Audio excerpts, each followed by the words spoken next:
Hello everyone, my name is Kenneth. As you are aware, you are all here today to hear my proposal on concussions in hockey. All you hear in sports today is that there are too many injuries. Concussion after concussion, players are sidelined because of vicious hits they have received to the head.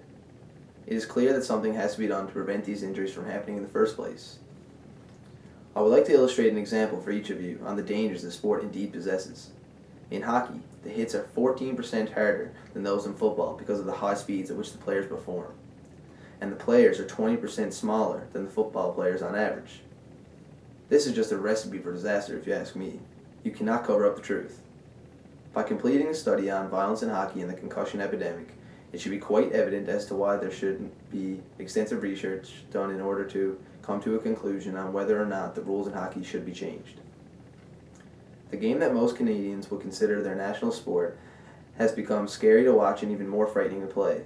In North America, there are countless hockey leagues ranging from youth hockey leagues to the National Hockey League. Although the ideal goal would be to see changes throughout the entire sport, that is quite unlikely. However, I would like to see the study have major effects within leagues such as youth, school, and even junior hockey leagues. For this study to be completely successful, I would like to see widespread awareness of the dangers in the sport, overall knowledge about concussions in hockey and the level at which they are increasing, and present the heads of hockey operations throughout different leagues with enough reasons as to why the rules in hockey should be changed. Once the audience receives the information presented by this study, the objectives will then be accomplished. They will then have enough information to determine if there is indeed a need for a change in the rules in hockey.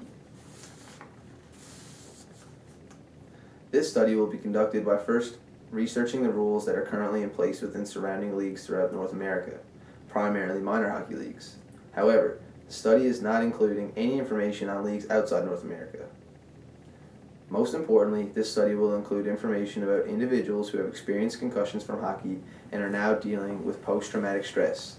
They are the people whose lives are forever changed. The world is becoming much more aware of the effects post-traumatic stress has on individuals. Professional athletes who once had a confidence level through the roof are now becoming so depressed that suicides are becoming much more frequent. The study also focuses on the alarming rate at which concussions are increasing. The study will then lead into the many reasons as to why the rules in hockey should be changed.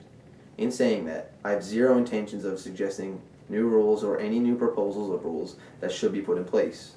The study is only being used as a tool to help educate people on the effects violence in hockey has on individuals. For the primary research, I want to first start off by conducting a set of personal interviews. This is a productive way to gather information because you can interview numerous people that have either experienced concussions in hockey, people that are dealing with post-traumatic stress symptoms, as well as family members of those people previously listed. The list of potential interviewees is really whatever you wish to make it. These people will have first-hand experience with violence in hockey and will be very knowledgeable on the topic. It is evident why I chose to do the interviews, as it is an extremely helpful component in conducting the research. There will be three types of interviewees. The first, being most important, will be a hockey player who has received concussions as a direct result of playing the sport. This interview will provide us with real-life altercations their concussions have caused them. The second will be a family member or friend of either this individual or another who has received concussions. This person will be able to elaborate and give us a different perspective on the effects concussions have. For example, how it has affected their relationship with the individual or others as well. The third interviewee will be a coach or perhaps of a high school team or one of a junior team. The reason being that there is a greater chance that some of their players have already received concussions. The coach will be able to provide us with information on how the individual's behavior has changed, just like the previous interviewee, but they will also be able to tell us how the individual's game may have changed as well. While the interviews may be very similar in the sense of the questions being asked, you can imagine that the answers will be far from the same. Of course, the questions from the hockey player will have to be different to avoid any ethical issues. You can expect them to follow the same guidelines as the other questions for each of the other interviewees. I can assure you that each interview will be carefully planned out, providing the interviewees with a comfortable and safe environment.